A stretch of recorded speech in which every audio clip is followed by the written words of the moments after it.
Hello everybody and welcome to the True Love Talk channel. Here we want to learn about human sexuality and love based on the teachings that Pope John Paul II left in the theology of the body. I am Elisa and today we're having our 9th video of the series Mulieris Dignitatem on the dignity of women, and we're going to be analyzing masculinity. So if you like this kind of content and you want to learn about human sexuality, love, life and family from the perspective of the Catholic Church, please subscribe to the channel and ring the bell to get notifications every time we get a new video.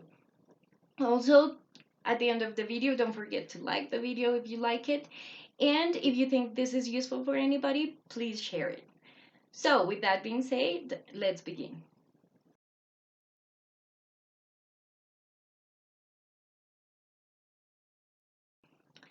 So we've been trying to analyze women's dignity and the root of this dignity, and we have said women's dignity is ontological, just like men's dignity is ontological, right? And this means that we have dignity just because we are human beings. That's it. That's all we need to have dignity. And we also said that this dignity is absolutely identical for women and for men, right? We have the exact same dignity.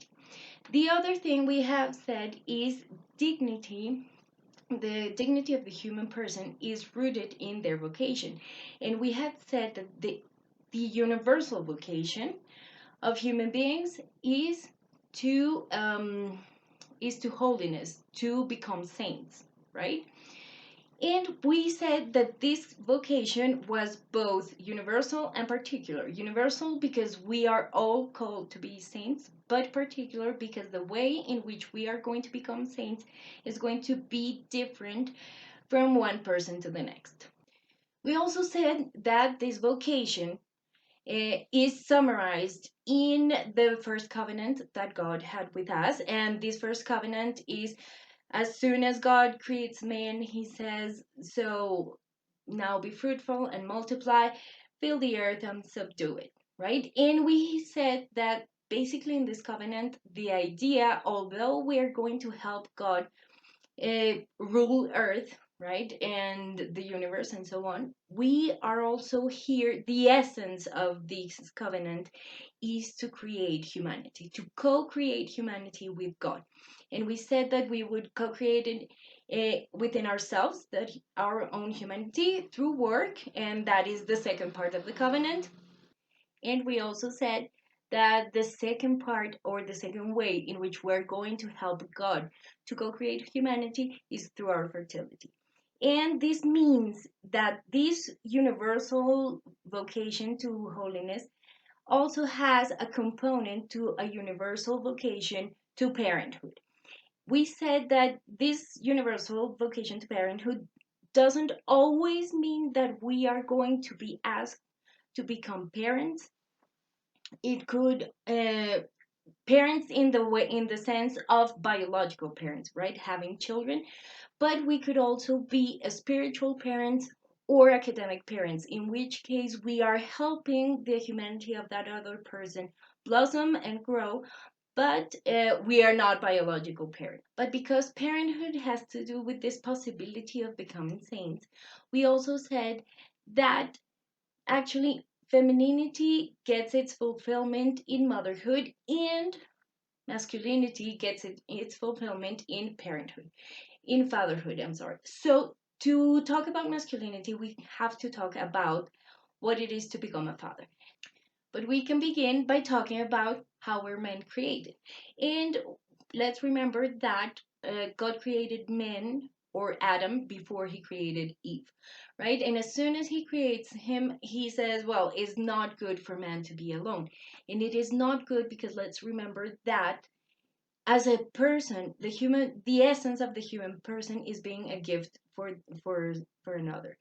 So, of course, we need someone else to actually be human. Our humanity depends on our relationship with others because we form our identity from the mirroring that the other person does of who we are, right? What we see of ourselves in the other person and what we don't see about ourselves. So, of course, it is not good for men to be alone. And God creates Eve. The moment he creates Eve and presents it to Adam, Adam says, this one is flesh of my flesh. And in that moment, he is acknowledging that Eve is a human being just like him, has the same dignity, has the same value, and has the same nature. But not only is he seeing Eve, he is seeing himself, right? He understands who he is because he understands humanity in that mirror that Eve does of himself. So basically, this means that men don't are not very good at understanding themselves. That is why we said on the last video, we said that women had a greater intrapersonal, interpersonal, and linguistic intelligence than men, because we are very good at understanding what others are feeling and at creating that relationship. Men, on the other hand, need the help of the woman to understand themselves, what they're feeling, what is happening, how to create relationships, and actually to bond with their children. So fatherhood has depends greatly on motherhood, to the point that if the mother doesn't want the father to be there, she can actually exclude them, even if the father is providing and is doing everything he needs to do, right? So we can ask ourselves, what exactly is to be a father, right? We said on the last video that being a mother is becoming that space or that soil that will allow the other person to grow, right? So women become the space of the other person.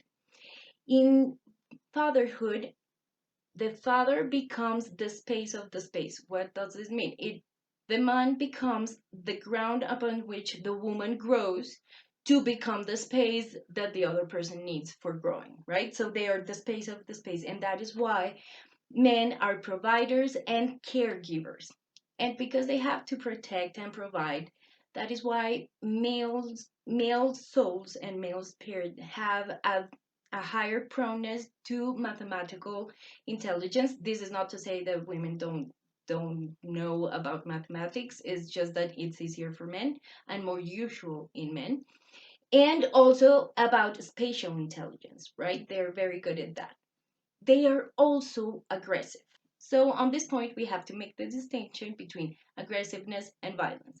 Aggressiveness is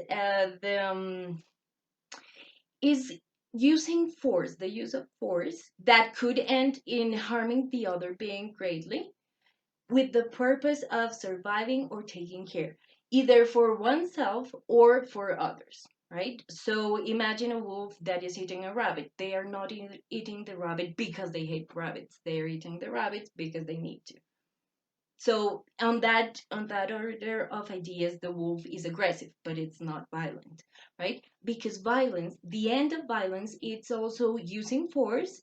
It can also end in a great harm for the other person or for the other being, but in this case, we are not gaining anything other than the satisfaction of causing pain and causing the harm to the other individual, right?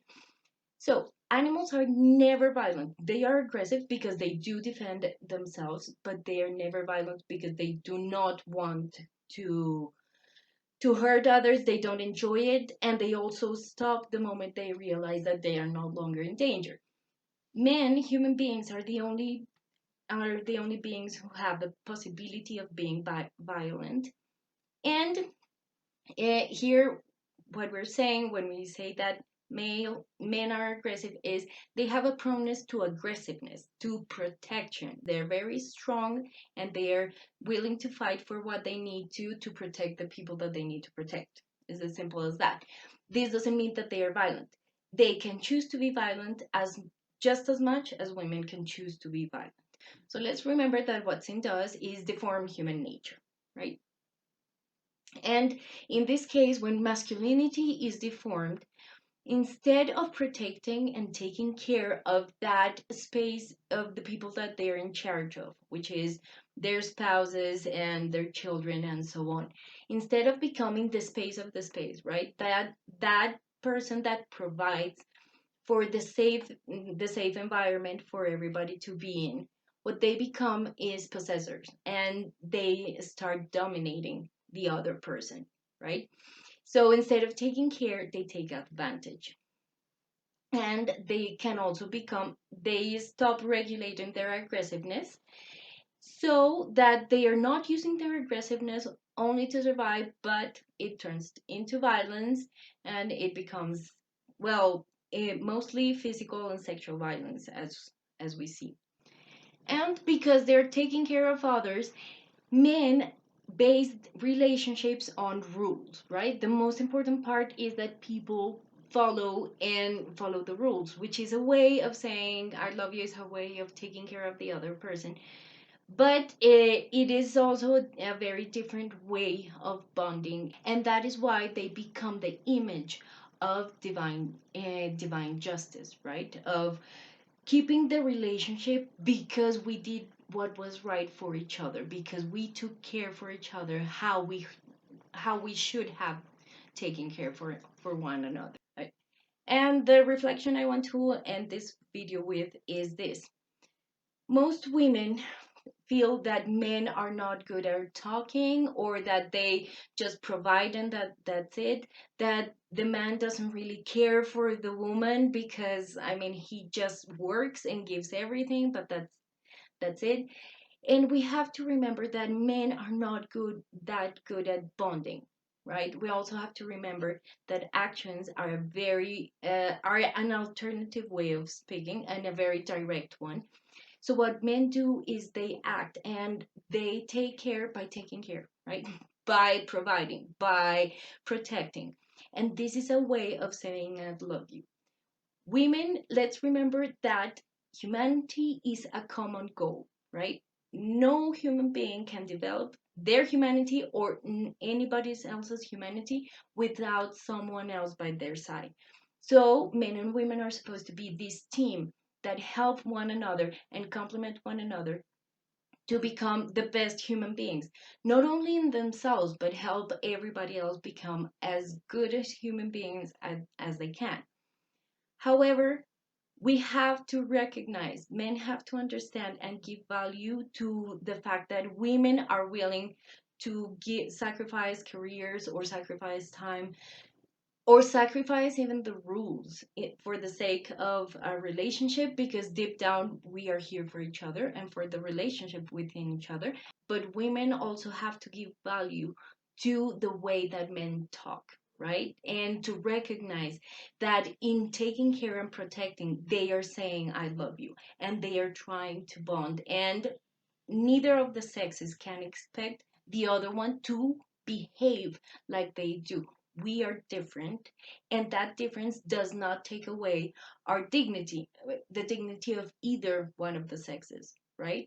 It actually enriches what humanity is, but we have to be very patient and very open, and also we have to value what is different from ourselves, to be able to understand how good it is and how important it is what the other person is giving. So, this would be the topic for this video. I'm very glad that you decided to stay until the end of the video. If you have any question or any comment, please leave it in the comment section below. I will try to answer it as soon as possible. If you like this video, please give it a thumbs up. If you think of anybody who could get something from this video, please share it. Please subscribe, ring the bell, and see you in the next video. I'm very glad that you're here. Have a nice day. Lots of blessings for everybody. Bye.